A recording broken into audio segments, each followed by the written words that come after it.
Hi hello ನಮಸ್ಕಾರ friends, ನಮ್ಮ ಚಾನಲ್ಗೆ ಸ್ವಾಗತ ಸುಸ್ವಾಗತ. ಹೋಪ್ ಎಲ್ಲರೂ ಚೆನ್ನಾಗಿದ್ದೀರ ಅಂತ ಅನ್ಕೋತೀನಿ.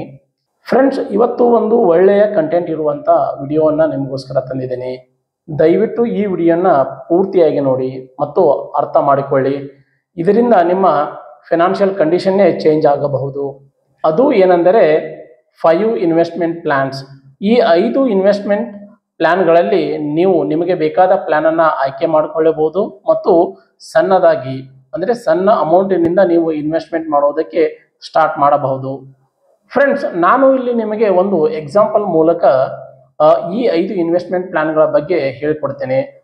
ಸೊ ಈ ಪ್ಲ್ಯಾನ್ಗಳಲ್ಲಿ ಹೇಗೆ ಇನ್ವೆಸ್ಟ್ಮೆಂಟ್ ಮಾಡಬಹುದು, ಎಷ್ಟು ಇನ್ವೆಸ್ಟ್ಮೆಂಟ್ ಮಾಡಬಹುದು, ಇನ್ವೆಸ್ಟ್ ಮಾಡಿದಂಥ ನಿಮ್ಮ ಹಣಕ್ಕೆ ರಿಟರ್ನ್ ಎಷ್ಟು ಬರುತ್ತದೆ, ಹಾಗೆ ಇನ್ವೆಸ್ಟ್ ಮಾಡಿದಂಥ ನಿಮ್ಮ ಹಣ ಎಷ್ಟು ಸೇಫ್ ಆಗಿರುತ್ತದೆ ಮತ್ತು ನಿಮಗೆ ಬೇಕಾದಾಗ ನಿಮ್ಮ ಇನ್ವೆಸ್ಟ್ ಮಾಡಿದಂಥ ಹಣ ನಿಮಗೆ ಸಿಗುತ್ತಾ ಇಲ್ವಾ ಮತ್ತು ಎಷ್ಟು ರಿಸ್ಕ್ ಇರುತ್ತೆ ಈ ಇನ್ವೆಸ್ಟ್ಮೆಂಟ್ಗಳಲ್ಲಿ ಅಂತ ಈ ವಿಡಿಯೋದಲ್ಲಿ ನಾನು ನಿಮಗೆ ಹೇಳಿಕೊಡ್ತೀನಿ.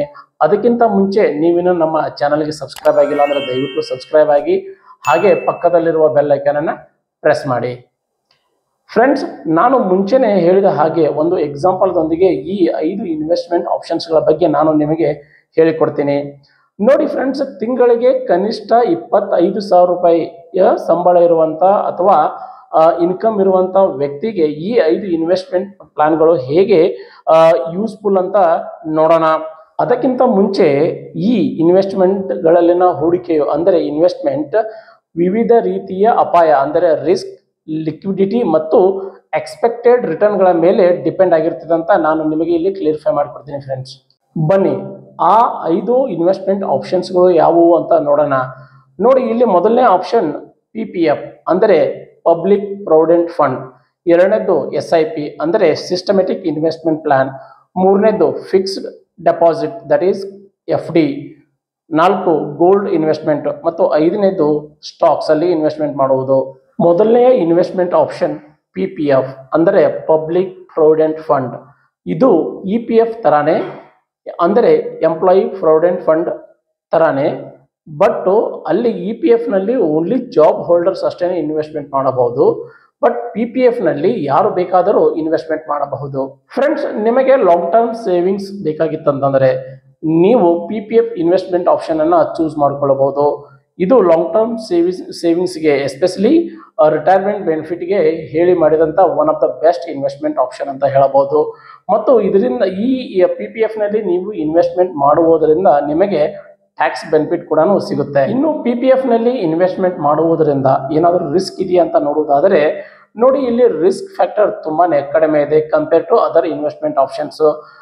ಫ್ರೆಂಡ್ಸ್, ನೀವು ಇಲ್ಲಿ ಇನ್ವೆಸ್ಟ್ಮೆಂಟ್ ಮಾಡುವುದರಿಂದ ವರ್ಷಕ್ಕೆ ಏನಿಲ್ಲ ಅಂದ್ರೆ ಕನಿಷ್ಠ ಅಂದ್ರೂ 7ರಿಂದ 8% ರಿಟರ್ನ್ ಅನ್ನ ನೀವು ಎಕ್ಸ್ಪೆಕ್ಟ್ ಮಾಡಲೇಬಹುದು. ಫ್ರೆಂಡ್ಸ್, ನೀವು PPF ನಲ್ಲಿ ತಿಂಗಳಿಗೆ 2ರಿಂದ 3,000 ರೂಪಾಯಿಗಳ ಇನ್ವೆಸ್ಟ್ಮೆಂಟ್ ಮಾಡಬಹುದು ಮತ್ತು ಲಾಕಿಂಗ್ ಪೀರಿಯಡ್ ಸುಮಾರು 15 ವರ್ಷಗಳವರೆಗೆ ಇರುತ್ತದೆ. ಹಾಗೆ ಈ ಇನ್ವೆಸ್ಟ್ಮೆಂಟ್ ಬೆಸ್ಟ್ ಸೂಟ್ ಆಗೋದು ಯಾವುದಕ್ಕೆ ಅಂದರೆ ಅದು ಲಾಂಗ್ ಟರ್ಮ್ ಸೇವಿಂಗ್ಸ್ಗೆ ಮತ್ತು ರಿಟೈರ್ಮೆಂಟ್ ಪ್ಲಾನ್ಗೆ. ಬನ್ನಿ ಇನ್ನು ಎರಡನೇ ಇನ್ವೆಸ್ಟ್ಮೆಂಟ್ ಆಪ್ಷನ್ ಯಾವುದು ಅಂತ ನೋಡೋಣ. ನೋಡಿ, ಇಲ್ಲಿ ಎರಡನೇ ಇನ್ವೆಸ್ಟ್ಮೆಂಟ್ ಆಪ್ಷನ್ ಯಾವುದು ಅಂದರೆ ಅದು SIP ಇನ್ವೆಸ್ಟ್ಮೆಂಟ್ ಅಂದರೆ ಸಿಸ್ಟಮೆಟಿಕ್ ಇನ್ವೆಸ್ಟ್ಮೆಂಟ್ ಪ್ಲಾನ್. ಫ್ರೆಂಡ್ಸ್, ನಿಮಗೆ ಮ್ಯೂಚುವಲ್ ಫಂಡ್ ಮಾರ್ಕೆಟ್ ಬಗ್ಗೆ ತಿಳಿದುಕೊಳ್ಳುವ ಆಸೆ ಇದ್ದರೆ ಹಾಗೆ ಲಾಂಗ್ ಟರ್ಮ್ ಇನ್ವೆಸ್ಟ್ಮೆಂಟ್ ಬಗ್ಗೆ ಇಂಟ್ರೆಸ್ಟ್ ಇದ್ದರೆ ನೀವು ಈ SIP ಇನ್ವೆಸ್ಟ್ಮೆಂಟ್ ಪ್ಲಾನ್ ಅನ್ನ ಚೂಸ್ ಮಾಡಿಕೊಳ್ಳಬಹುದು. ನೋಡಿ, ಈ ಇನ್ವೆಸ್ಟ್ಮೆಂಟ್ ನಲ್ಲಿ risk compare to other investment plans ಈ SIP ಯಲ್ಲಿ ರಿಸ್ಕ್ ಸ್ವಲ್ಪ ಮೀಡಿಯಂ ಆಗಿರುತ್ತದೆ ಮತ್ತು ನಿಮಗೆ ಇಯರ್ಲಿ ಅರೌಂಡ್ 10 to 12% ರಿಟರ್ನ್ ಬರುತ್ತದೆ. ಬಟ್ ಈ ರಿಟರ್ನ್ ಮಾರ್ಕೆಟ್ ಮೇಲೆ ಡಿಪೆಂಡ್ ಆಗಿರುವುದರಿಂದ ಈ 10 to 12% ಫಿಕ್ಸ್ ಆಗಿ ಇರುವುದಿಲ್ಲ. ಇದು ವೇರಿ ಅಂದರೆ ಬದಲಾವಣೆ ಆಗುತ್ತಾ ಇರುತ್ತದೆ. ನೋಡಿ, ಈ ಇನ್ವೆಸ್ಟ್ಮೆಂಟ್ ಪ್ಲಾನ್ ನಲ್ಲಿ ನೀವು ಮಂತ್ಲಿ ಅರೌಂಡ್ 2,000 to 4,000 ವರೆಗೂ ಇನ್ವೆಸ್ಟ್ಮೆಂಟ್ ಅನ್ನ ಮಾಡಬಹುದು. ನೋಡಿ, SIP ನಲ್ಲಿ ಲಿಕ್ವಿಡಿಟಿ ನಿಮಗೆ ಹೈ ಇರುತ್ತೆ ಅಂದರೆ ಹೈ ರಿಟರ್ನ್ ಬರುತ್ತೆ, ಬಟ್ ನಾನು ಮುಂಚೆನೆ ಹೇಳಿದ ಹಾಗೆ ಈ ಇನ್ವೆಸ್ಟ್ಮೆಂಟ್ ನಲ್ಲಿ ಸ್ವಲ್ಪ ರಿಸ್ಕ್ ಮೀಡಿಯಂ ಆಗಿರುತ್ತದೆ.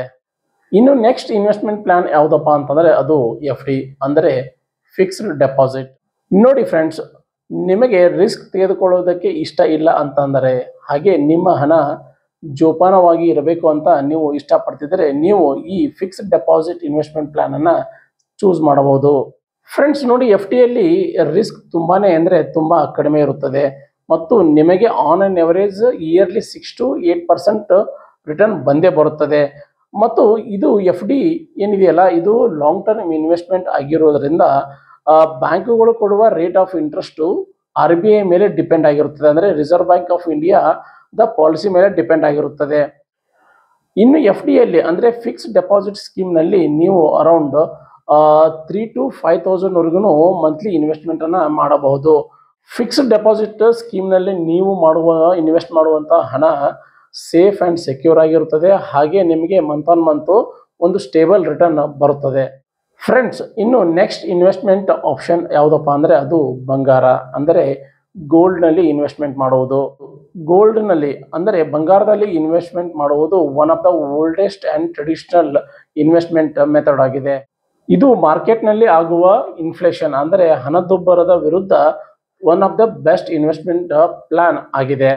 ನೋಡಿ, ಬಂಗಾರದಲ್ಲಿನ ಇನ್ವೆಸ್ಟ್ಮೆಂಟ್ ನಿಮ್ಮ ವೆಲ್ತ್ ಅನ್ನ ಪ್ರಿಸರ್ವ್ ಮಾಡುತ್ತೆ. ಹಾಗೆ ಇದರಲ್ಲಿನ ಇನ್ವೆಸ್ಟ್ಮೆಂಟ್ ತುಂಬಾನೇ ಕಡಿಮೆ ರಿಸ್ಕ್ ಅನ್ನ ಹೊಂದಿದೆ.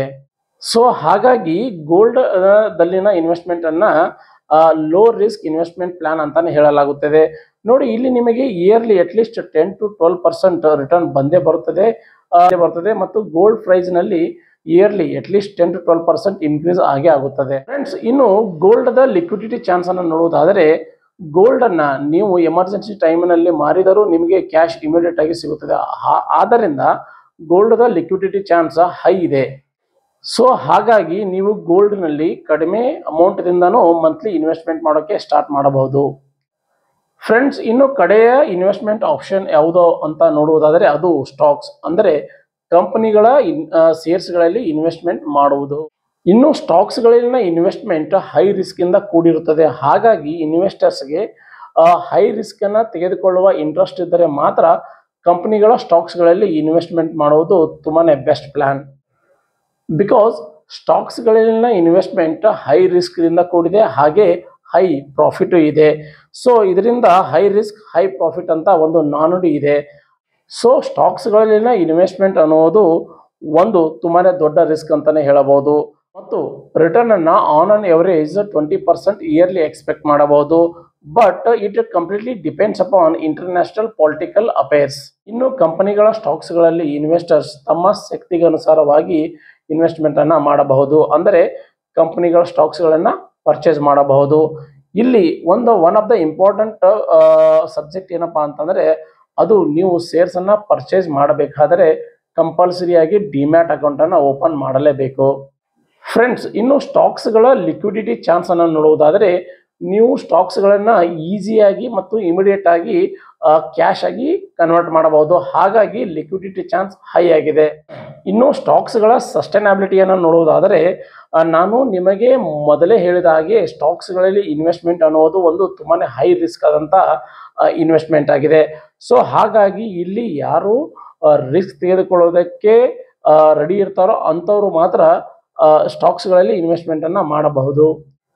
Okay friends, top 5 best investment ಆಪ್ಷನ್ಸ್ಗಳಾದಂಥ PPF, SIP, FD, ಗೋಲ್ಡ್ ಮತ್ತು ಸ್ಟಾಕ್ಸ್ಗಳಲ್ಲಿನ ಇನ್ವೆಸ್ಟ್ಮೆಂಟ್ಗಳ ಬಗ್ಗೆನ ಈ ವಿಡಿಯೋ ನಿಮಗೆ ಇಷ್ಟವಾಗಿದೆ ಅಂತ ನಾನು ಅನ್ಕೋತೀನಿ. ದಯವಿಟ್ಟು ಈ ವಿಡಿಯೋ ಬಗ್ಗೆ ನಿಮ್ಮ ಅಭಿಪ್ರಾಯಗಳನ್ನು ಕಮೆಂಟ್ ಬಾಕ್ಸ್ನಲ್ಲಿ ತಿಳಿಸಿ. ಮತ್ತೆ ಮುಂದಿನ ವಿಡಿಯೋದಲ್ಲಿ ಮೀಟ್ ಆಗೋಣ. Thank you for watching. ನಮಸ್ಕಾರ.